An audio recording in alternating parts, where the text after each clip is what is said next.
Hi, and welcome back to the Jack and Ian Show. We had a little bit of a shorter show last week. It was Thanksgiving. We got to spend some nice time with family. I hope you guys did too.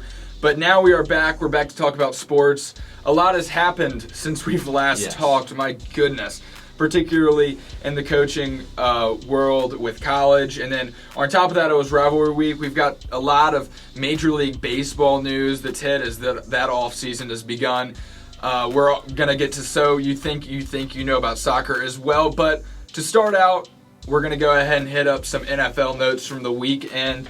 Ian, what were some games that you loved watching? All right, so the first game that I enjoyed the most, which I'm sure none of you guys are surprised about, was that Raiders-Cowboys game. As many of you guys know, I made a bet with Joseph and Nate, two of my friends here at TCU. Joseph, the editor. Yeah, Joseph, our editor, yeah. And we basically said whoever's team loses has to wax their legs. So Nate and Joseph are kind of in trouble. Yeah. But anyways, though, getting back to the actual stats of the game, the Raiders played a great game against the Cowboys. It was definitely a super, super, super exciting game on Thanksgiving. Definitely the best game on Thanksgiving. The Raiders moved to 6-5, and the Cowboys are now 7-4, still at the top of the NFC East. But Derek Carr, man, he had a fantastic game. He went 24 for 39, 373 yards, only one touchdown, but his receivers did the work for him. Hunter Renfrow, 134 yards off of 8 receptions. Definitely his best game of the year. Then the Raiders have finally understood and have figured out how to use Deshaun Jackson effectively. He had 3 receptions, 102 yards, and 1 touchdown. So definitely a good game for the Raiders. Yeah, and we talked about earlier when all that kind of drama was happening within the organization. We talked about how you have to respond in one way or another. No team is going to be the way they were after something like that happens. They're either going to kind of roll over and die or they're going to respond in a positive way. And, I mean, at first it wasn't great. Mm-hmm. I mean, y'all got blown out by the Bengals the week before. But then this is a response that you kind of need. Maybe this is a little bit of a turning of the tide. Exactly. This is the hope, if you're a Raiders fan, is that maybe this gives you a little bit of life. It was a big primetime game on Thanksgiving. It was on the road. You won in overtime. That's going to give you some momentum going into the next week, especially after a performance like that from Derek Carr. Yeah. I mean, 373 yards is just ridiculous. Yeah. And then, I mean, the Cowboys now a bit of a skid here. You know, they've lost... What, 3 in a row? They've lost 3... No, they've lost 2 in a row. They lost the Chiefs, and then they lost to the Raiders. So Cowboys got to figure it out. If you lose 2 in a row, that's okay. If you lose 3 in a row, you're in trouble. Well, luckily, though, for the Cowboys, the NFC East isn't competitive, but they're going to need to cement their spot for the playoffs and get a high seed because they definitely want that bye. But it's going to be tough because the Buccaneers are challenging for that spot. But yeah, Cowboys... obviously no alarm bell should be ringing right now, but it's time to get back into the win column for them. Sure. They shouldn't be worried about making the playoffs. The bigger issue would be seeding, home field advantage, wanting to get momentum before the playoffs because they're honestly not that far away by this point. This is the time to kind of tighten it up a little bit and be able to kind of dig in and try and make a real push towards the end of the season. Yeah. And this is kind of a time of it's a crossroads, honestly, for Dallas. Yeah. You know, it really is. And so it will be interesting to see how they respond next week. Yeah. And the next game they play. But for Vegas, it's the complete opposite. Yeah. You know? Yeah, totally. It was a crossroads that they had a week or two ago. They looked like they're responding positively to that. Mm-hmm. So that's obviously a very good sign. Obviously, it wasn't great for, Cowboy fans, particularly, in this case, the people that have to shave their legs. Yeah, exactly. They need to do that sooner than later. You can't let them get away with that. I feel like they're going to just not talk about it. No, we're going to do it on Friday or Saturday night. So Friday or Saturday night. Yeah. You're going to. I don't think you said Nate's not doing it though. You said he's. Yeah, Nate said he's going to pay me about $100. So we'll see. We'll see. I would honestly take the $100. I would too. I mean, I would rather receive $100 and watch my friends shave their legs. Yeah. So that's not a bad deal for Nate that you're getting. Definitely, yeah. I mean, you're getting best of both worlds. You're getting money and you're getting to watch a dude shave his legs. I'm getting to pull a wax strip off of one of my friend's legs, and I'm getting the cash. So you're getting both. Exactly. Wait, so he's not going to fully shave his legs. It's just a wax strip, or is he doing the whole no, thing? we're waxing both legs. Oh, okay, completely. Yeah, like basically up to the thighs so that he can wear shorts and it'll be covered, Oh, my gosh. Yeah, here, folks. But yeah. Yeah, I thought when you just said one strip, I was like, is he just taking a little chunk out? I might have to do one strip on Nate, but we'll see. That's fair. Anyways, though, so that's going to come up later this week. But getting back to the Raiders-Cowboys game quickly, the Cowboys are definitely going to have to perform better next week. Penalties were a huge issue this week. It was disastrous. The Cowboys had 14 penalties, just like the Raiders, but it racked up a total of 166 yards. Anthony Brown had the most, he had 4 PI calls on him. And his last one actually led to the game-winning field goal by Daniel Carlson in overtime. Great. Yep. Legatron. Definitely. Love Daniel Carlson, but the Cowboys cannot do that. Yeah, it's definitely an issue. And looking at the Raiders now, again, just as Jack said, the Raiders had a couple issues against the Bengals, and then the week before playing the Cowboys as well.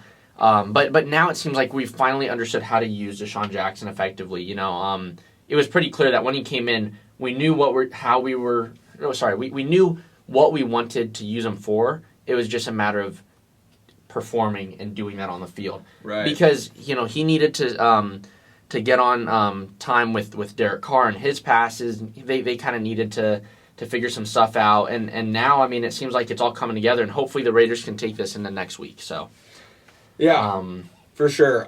Another team who's kind of sitting in a good spot, the Bucks beat the Colts in another great game. Yeah. That we got to watch. Leonard Fournette had a great game, had a game-winning touchdown. Yeah. What was supposed to set them up for a game-winning field goal, he just decided to run it anyway. Exactly. Get the win. They are in a, much like the Cowboys, they're in a division that's not very competitive. The Saints just got absolutely crapped on Sunday by, or Thursday, the Bills. Yeah. They beat them on Thanksgiving. Yep.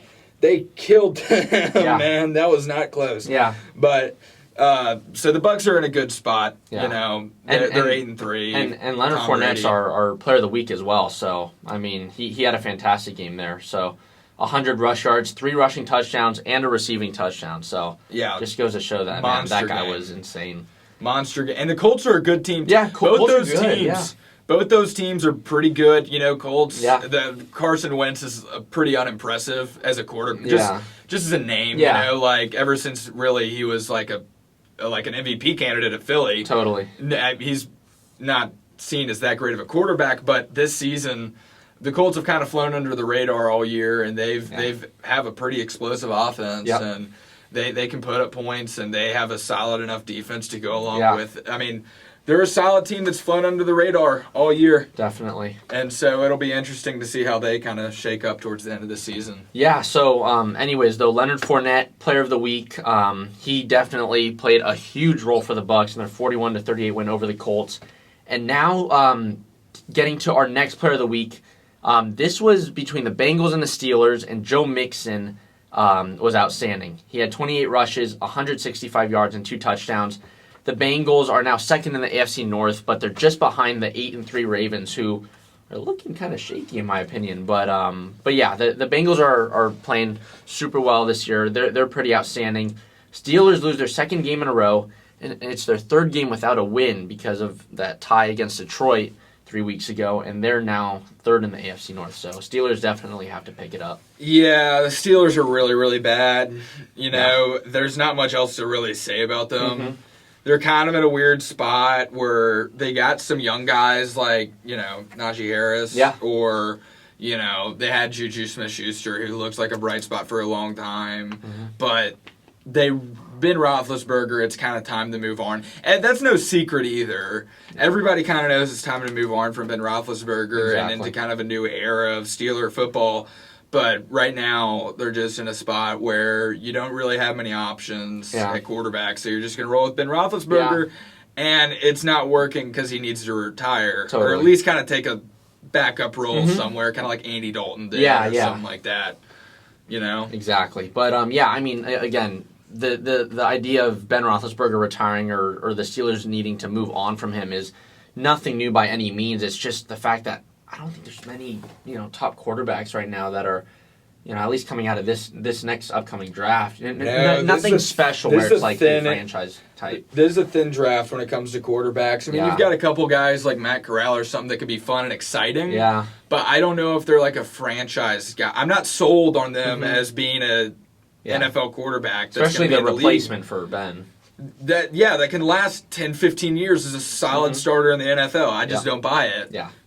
Now, could it happen? Yes, but there's a good chance it doesn't. Yeah. So I'm not completely sold on that. And, it might take a couple swings at it for the Steelers. It's certainly worth going ahead and getting a quarterback now just so you can start the moving on process. Yeah.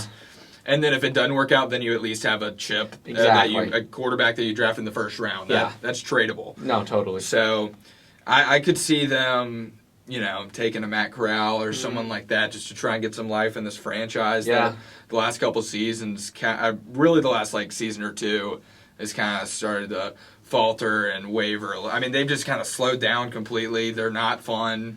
I mean, they're a pretty boring team. Yeah. Definitely. And but yeah, that is going to wrap up our segment on the NFL. Again, game of the week: Raiders against Cowboys, and players of the week: Leonard Fournette and Joe Mixon. So yeah. Okay, college football this last weekend. Really starting Thursday night with Ole Miss, Mississippi State. It was all unbelievable. It truly has been, and it's not just the games necessarily. It's also the off the field drama. It's gotten intense. It really, really, really has. Starting really, I guess, 11 a.m. Saturday morning, Michigan, Ohio State was, man, did Michigan just... When you watch that game, Ohio State's good, but Michigan looks like the better team, and it's not even close. Michigan dominated that game. They could not stop... Ohio State could not stop the run.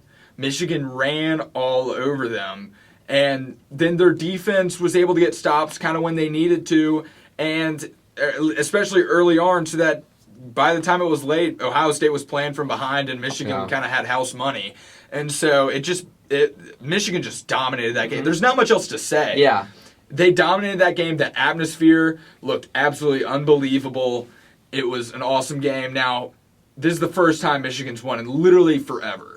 Michigan gets one game against Ohio State. It feels like a decade. They get one a decade. But this is one where it's going to count a lot. They're in the Big Ten championship game because of this. They have a real shot at the national championship because of this. They're the number 2 team in the country now because of this. Michigan is looking good. Jim Harbaugh, Michigan was patient. It looked for a while like it wasn't going to turn out. Exactly. It looked like it wasn't going to work. He was probably going to get fired because they weren't going to be patient. But they were patient. And now they're the number 2 team in the country. Yeah. So it looks like it might have worked out there in Michigan for them. And a game that both Michigan and Ohio State fans care about so much. And Michigan came out on top. That was exciting. I was pumped. And then to flip immediately into the Iron Bowl, at least for me, was unbelievable. Yeah. Now, as an Auburn fan going into this game, I had little to no hope of a win. We were 20-point underdogs. Oh, wow. And rightfully so. Even though we were at home, we were 20-point underdogs. It was because we're without our starting kicker, Anders Carlson, brother of Daniel Carlson. Anders Carlson tore his ACL. He's out for the season. Bo Nix just had season-ending surgery the week before. He's on a scooter on the sideline.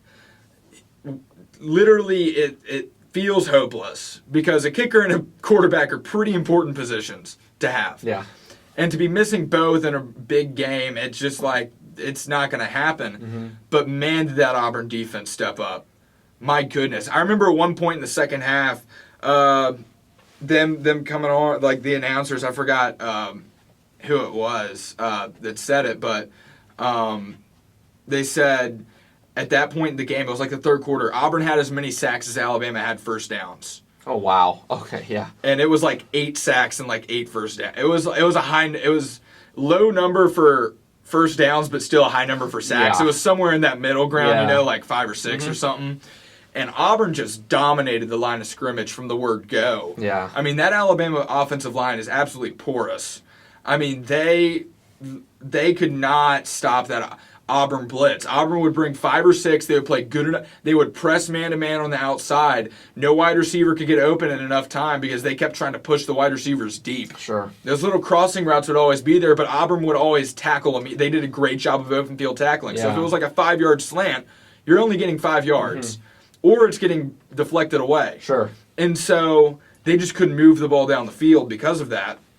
It was an absolutely masterful game plan from Derek Mason. It was an awesome game to watch, insanely entertaining, until about the last 20 seconds of the fourth quarter. So I knew that game could not go to overtime because Auburn could not score. It was 10-0 in the fourth quarter. Alabama gets a field goal. They get the ball back with a little bit of time left because the Auburn running back doesn't go out of bounds. I think that's stupid anyway. Whatever. I still thought Auburn was going to get the stop.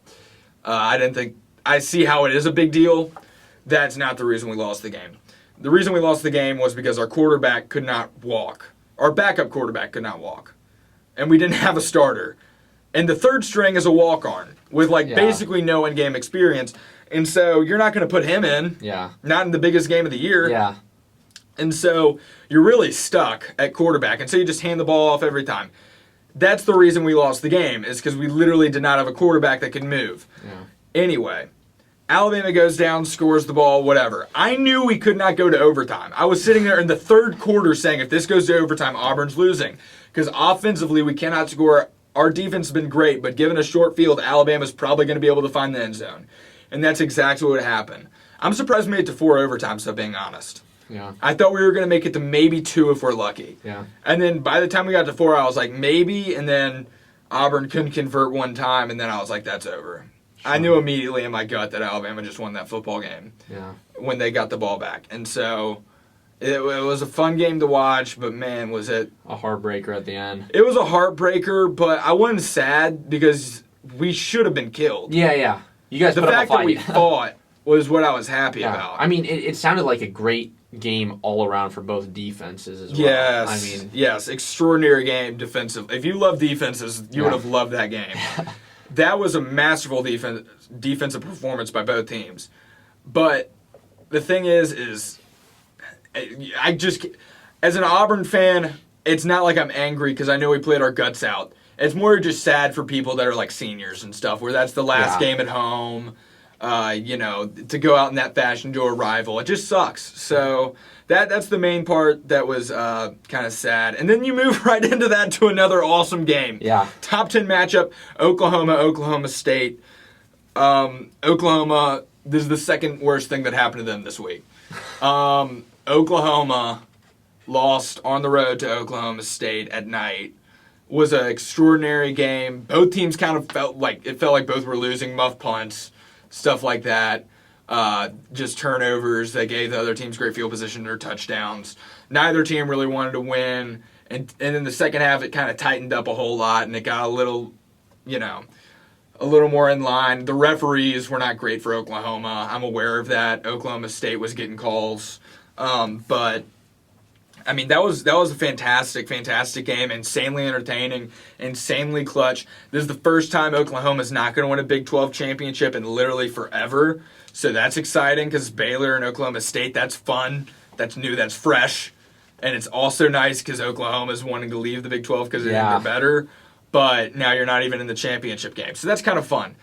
Now, that's not really the story, though, out of Oklahoma. We'll get to Sonny Dykes in a second because that's what kind of applies to us.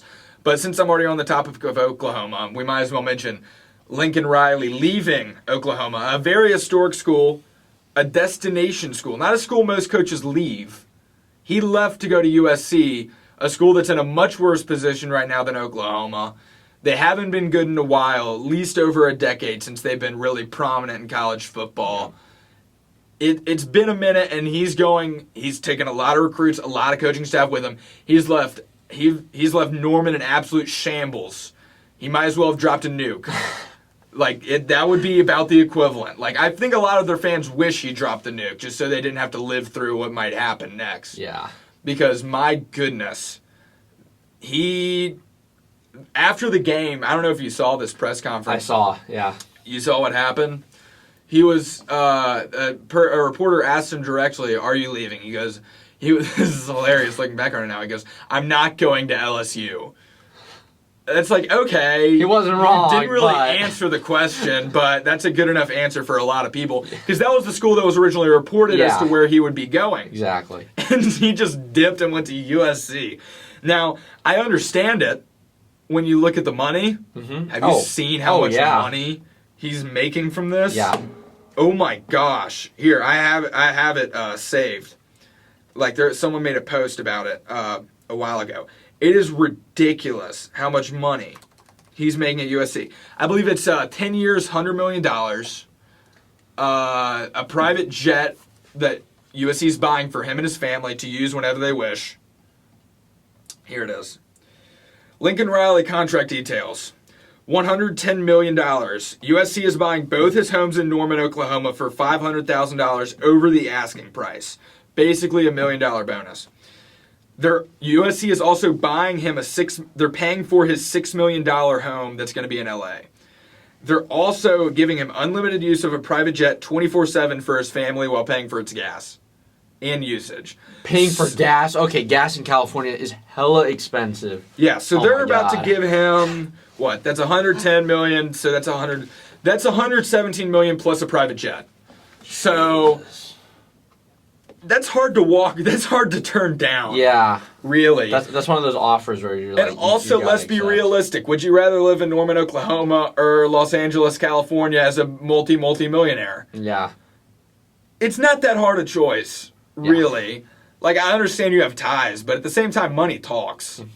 And when it's $110 million, it talks $110 million times. Yeah.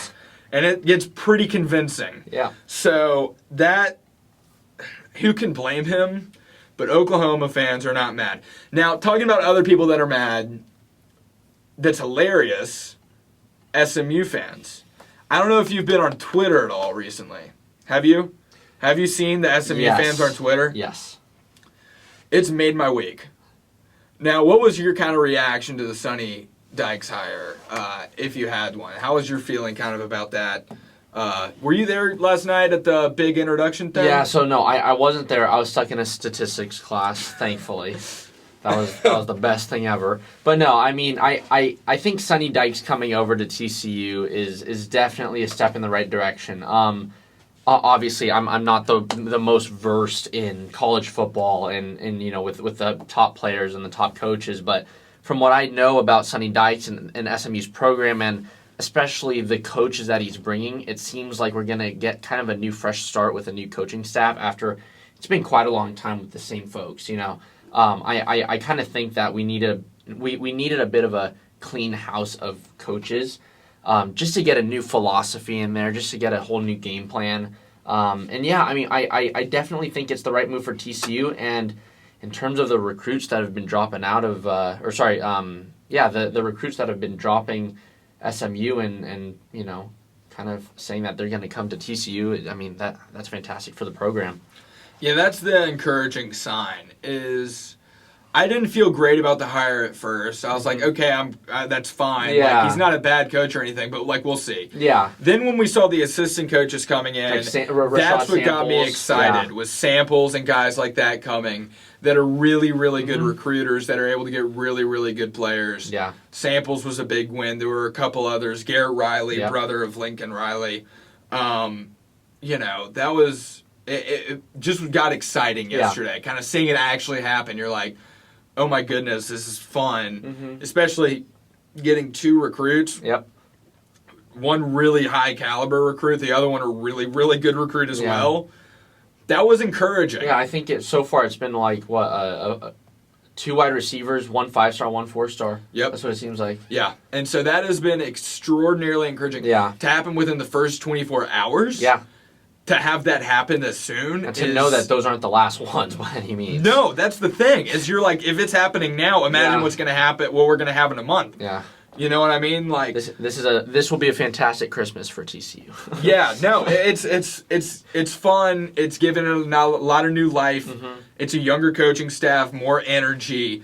Everyone seems really excited about it. It seems like it has a lot of potential. Yeah. It's fun. You know, it really, really, really is fun. And so I am pumped to see what happens with TCU football moving forward. The other big move was Brian Kelly to LSU. Yeah. He has 2 years. He has 2 years. That's the thing. He is a great coach. He's going to be in the Hall of Fame one day. College Football Hall of Fame. He'll be there.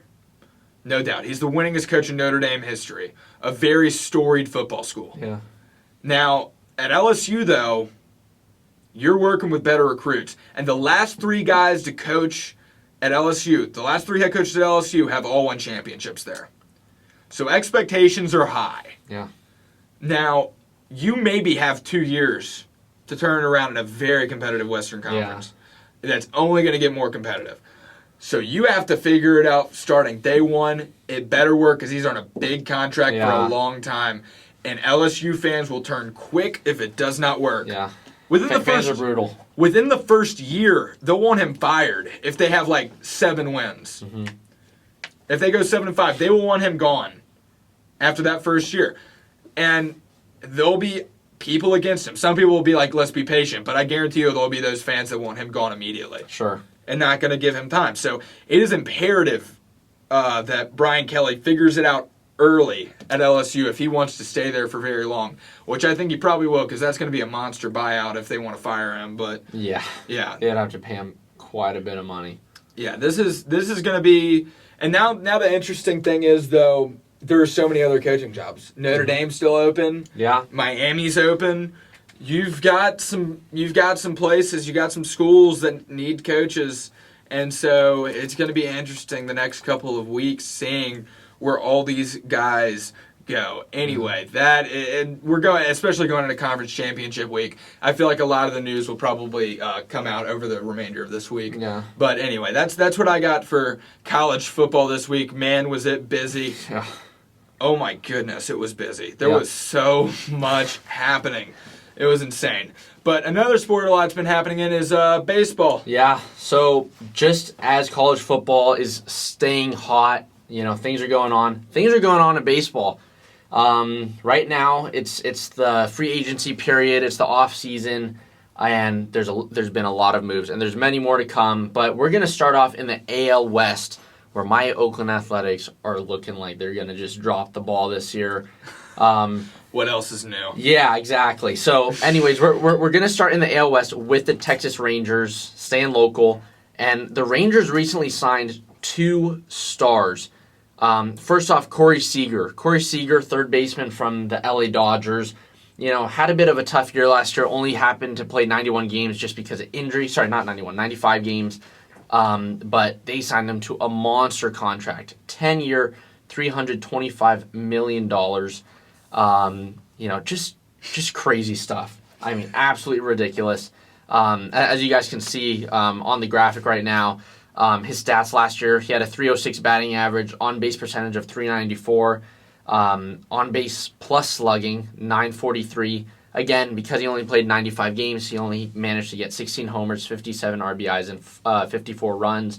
But just imagine what he can do in a full 162-game season at full health. So I definitely think that's a good move for the Rangers. And again, remember, all of this money is coming from that Joey Gallo trade. Yeah. When they gave him up to the Yankees, they got a crap ton of money. You got a lot of salary cap space, and they're spending it now. Yeah, they're spending it. And that's the crazy thing about baseball, at least to me, is some of the contracts that you see in this sport are so intense. Exactly. And we'll see them as we keep talking about all this. Mm-hmm. Yeah, definitely. And in addition to Corey Seager, they've even backed up their infield bolstered their infield even more with the signing of Marcus Semien from the Toronto Blue Jays. Semien, a former Oakland Athletic. He signed a 7-year, $175 million deal. He had a MVP caliber season last year. He was third in the AL MVP voting, but he had 45 homers, 102 RBIs, and 115 runs. And look at that WAR, wins above replacement, 7.3. That's just ridiculous. And so, I mean, the Rangers are definitely on the up. So are a couple other teams in the AL West, but these were definitely 2 huge moves for the Rangers. Yeah, for sure. To get 2 studs, I mean, for a franchise that hadn't had life in a minute, it feels like, it's nice to kind of get 2 stars to come in one offseason. Yep. It's nice for sure. Another team is Seattle. Tell us about some of the moves Seattle's made. Yeah. So Seattle, first off, the blockbuster kind of headline trade with Seattle right now is Robbie Ray. Robbie Ray's coming off of a fantastic season. 2021 AL Cy Young winner. He was with the Blue Jays as well, just like Marcus Semien. But he signed a 5-year, $115 million deal. But yeah, he was lights out last year. 13-7, 2.84 ERA, and as you guys can see, he led the AL in ERA, innings pitched, strikeouts, and walks and hits per inning. He's been fantastic. But one thing that's kind of interesting with this deal is that, look, it's a 5-year, $115 million deal. It's a lot of money. Obviously, it's not the most, but that's a lot of money for someone who in 2019 and 2020 wasn't all that great, but in 2021 he turned it on. And so, I've been talking to a few guys, and I feel like we all have that same feeling where it's kind of like, okay, Robbie Ray had a good season, a singular season, and it's kind of like, you kind of got to give this guy some more time to prove himself before you kind of lay this big contract in front of him. Well, that might have. I mean, that's what a lot of teams do. Yeah, they can take a chance, and the thing is, if that bet pays off, you got a great deal. Exactly, you got a great deal for a couple of years. If it doesn't, you got a bad contract. Yeah, it goes both ways. So you hope you're right if you're Seattle. Exactly. But yeah, it'll definitely be interesting to see how Robbie Ray does this year. Obviously, I mean, we wish him the best. We're not trying to say that we don't think he's going to be good or as good as he was this year, but it's just kind of an interesting one considering how up and down he's been over the last 2-3 seasons. But anyways, the Mariners have also signed Adam Frazier to a 1-year, $7.5 million deal. Last year, Frazier was with the Pittsburgh Pirates up until the trade deadline when he was traded to the San Diego Padres. He had a great season last year. 305 batting average, that on-base plus slugging, 836. Again, 5 homers, 43 RBIs, 83 runs. Nothing special in the homer category, but he's not a power hitter. Really what you're looking for in Frazier is just a guy that can get on base and is solid defensively. And if nothing else, if he doesn't do much, scoring-wise and offensively, then you've got a great utility guy. He can kind of play all over the field. So I think it's a good pickup for the Mariners, who are definitely looking on the up this coming season. For sure. Yeah. For sure. And then now we're going to move outside of the AL West, and we're actually going to mainly look at the Mets here. But 2 guys from my Oakland Athletics have left. Not surprising because our owner doesn't invest anything. So, yeah, basically... And both went to New York, too. Yeah, both of them went to the Mets. So, yeah, Starling Marte and Mark Canha, two really important guys on our team, left for the Mets. Starling Marte signed a 4-year, $78 million deal. He had a great year last year with the A's and Miami. Obviously, he was traded to the A's at the trade deadline. But he was fantastic for the A's. He did exactly what we needed him to do. He was hitting behind Mark Canha, who constantly got on base. And so it was fantastic because pitchers had to pitch to Canha differently, knowing that Marte was coming up behind him. And so he did great for us. I wish him the best of luck over in New York. And same with Mark Canha. Mark Canha signed a smaller deal, 2 years, $26.5 million. But this guy gets on base.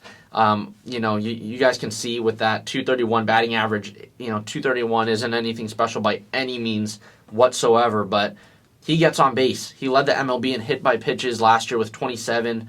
And this guy, I can't speak highly enough of him. I think he's a very underrated, leadoff hitter type. It's probably not the best role for him, but he can definitely do a good job there with the Mets. And then, switching again, but staying with the Mets signed Max Scherzer to a 3-year, $130 million deal. This is huge because now the Mets, not only do they have Max Scherzer now, but they also have Jacob deGrom, who is the best pitcher in the league. It was just a shame that he got injured last year and couldn't finish the season. But yeah, Max Scherzer, again, he was with the Nationals starting last year in 2021, but he was traded to the Dodgers. They tried to make a playoff run, couldn't do it, lost to the Braves. But Scherzer went 15-4 last year, 2.46 ERA, 179 and a third innings pitched, and 236 strikeouts. And he finished third in the NL Cy Young voting. But Yeah, what an outstanding pickup for the Mets. Yeah. Blue Jays and Oakland both hit pretty hard so far this off season as they've lost some major pieces. Definitely. They've just lost a couple major pieces, so it's not fun for those franchises at all.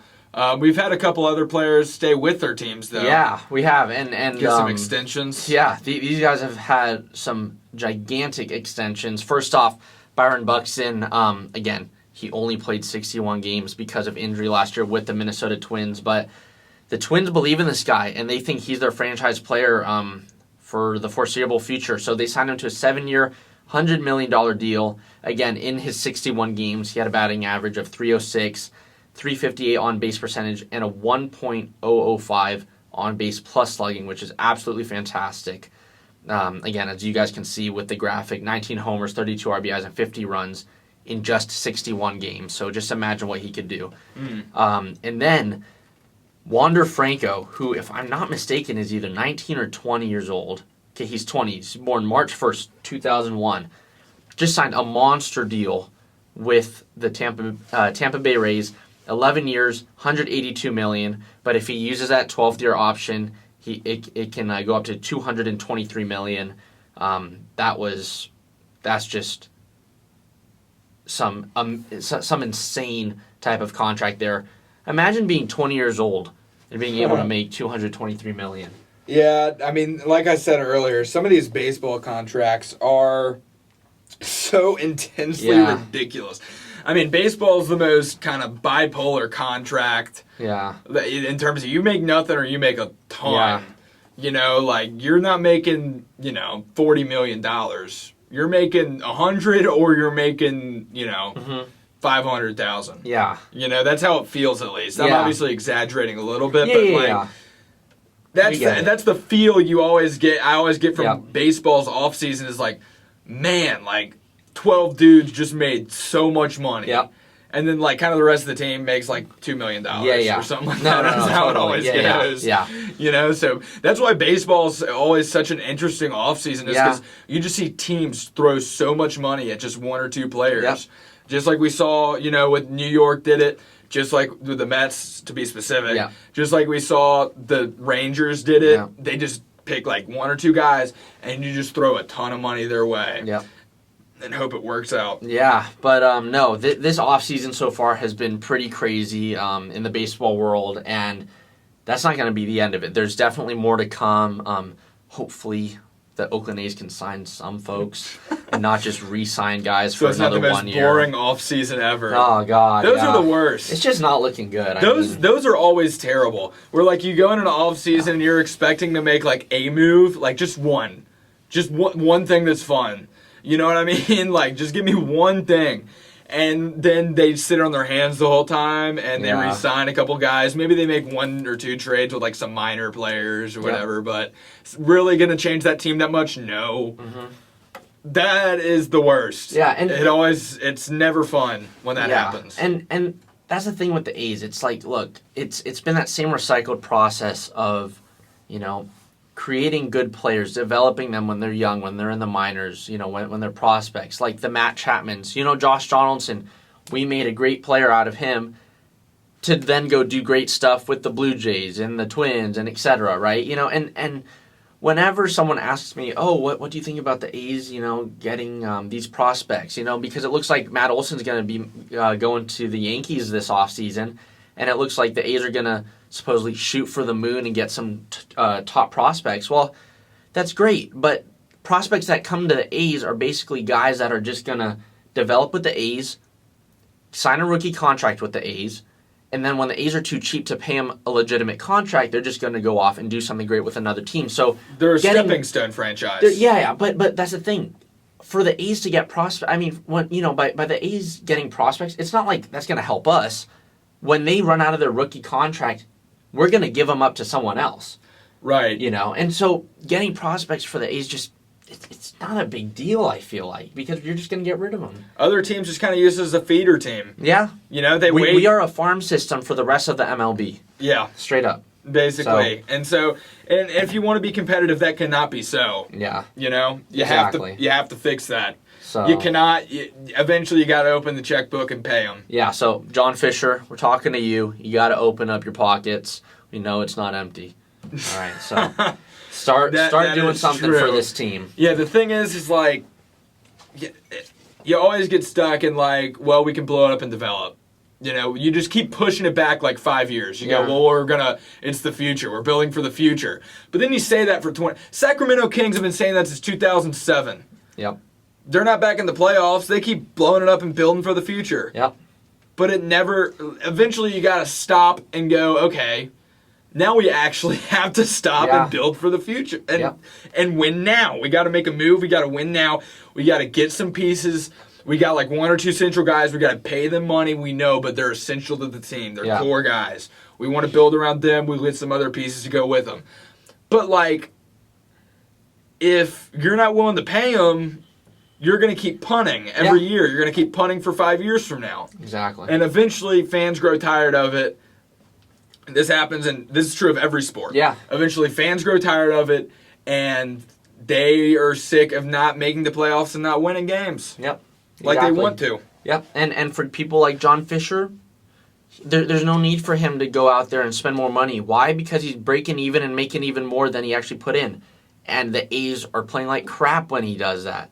When the A's play like crap, he's still making profit. So there's no need for him or no pressure for him to actually go out there and pay more money.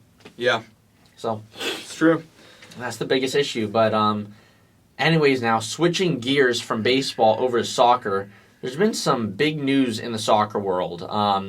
Obviously, yesterday, but this video is going to come out Wednesday. So Monday, the France Football Association or something like that, they held the annual Ballon d'Or awards show, and so obviously in 2020 they didn't actually give out any awards because of COVID. Many people felt that Robert Lewandowski was robbed of a Ballon d'Or. That's how I felt.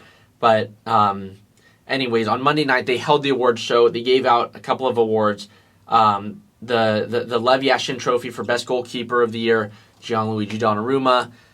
No doubt. I mean, he had a great tournament with Italy during the Euros this summer. Obviously, he was signed by PSG over from AC Milan. He's doing fantastic right now. They handed out the Copa Trophy for the best player that's under 21, and that went to Pedro Gonzalez of Barcelona. Fantastic player, really looking like he can be one of their franchise players for the future. He's a very exciting player to watch, and so well-deserved for him. They gave out the women's Ballon d'Or to Alexia Putellas, who is on the FC Barcelona women's team. Obviously, I don't know too much about her, but they gave her that award. And then for the Ballon d'Or, the men's Ballon d'Or, this was mainly between 2 guys, Lionel Messi and Robert Lewandowski. I personally don't think Messi has done really enough to deserve that award. And based off of last year, how Lewandowski got snubbed, I really thought that he should have won. But Messi won it anyways. It was his 7th.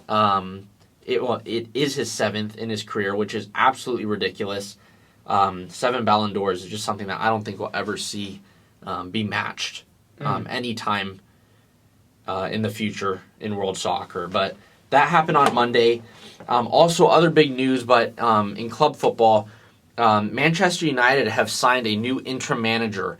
Right now, they're under the coaching of Michael Carrick, but soon enough, Ralf Rangnick, who is coming over from Lokomotiv Moscow, he will be our interim manager until July of 2022, but he has signed a contract to stay with United through 2024. At first, when I saw Ralf Rangnick getting signed by us, I was kind of thinking, first of all, never heard of this guy. But after looking at what he's done with other teams, especially in the Bundesliga, it seems like he's the right man for the job.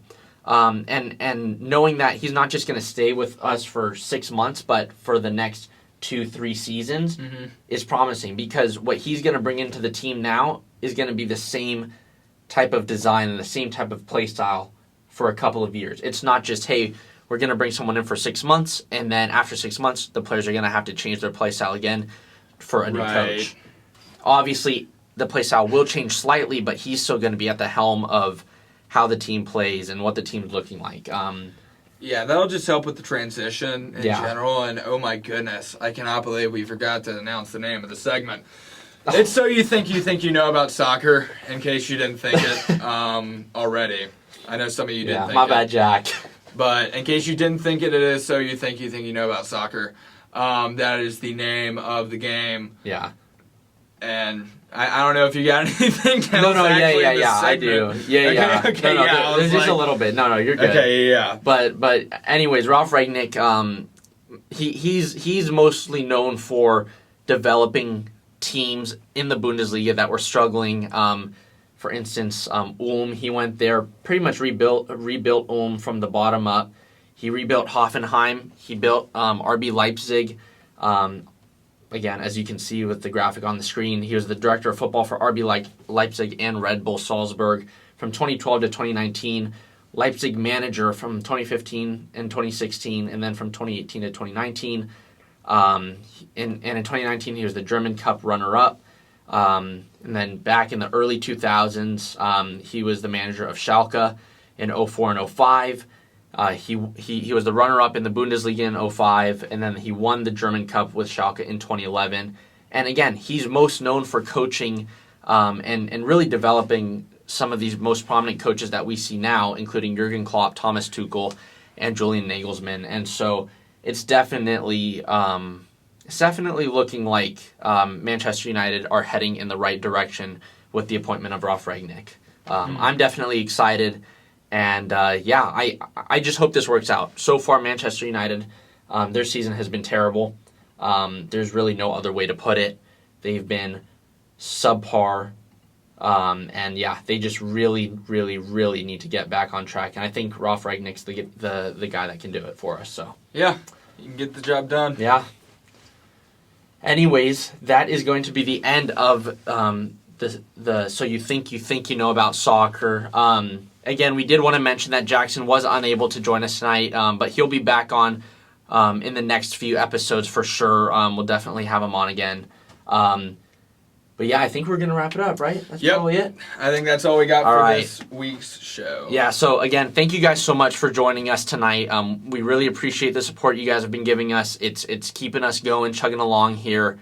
So that is going to be the end of the video, and we did want to let you guys know that these next couple weeks are going to be tough for us just because we're going through our first cycle of finals in college, and so we may or may not be doing a show next week or the week after, just as we will be having to study quite hard for finals. So we will keep you guys updated for sure.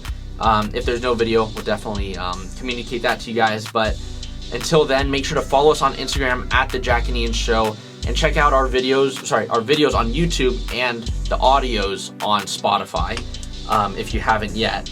But until next time, I think that's it. Yep, thank you all. All right, see you guys later.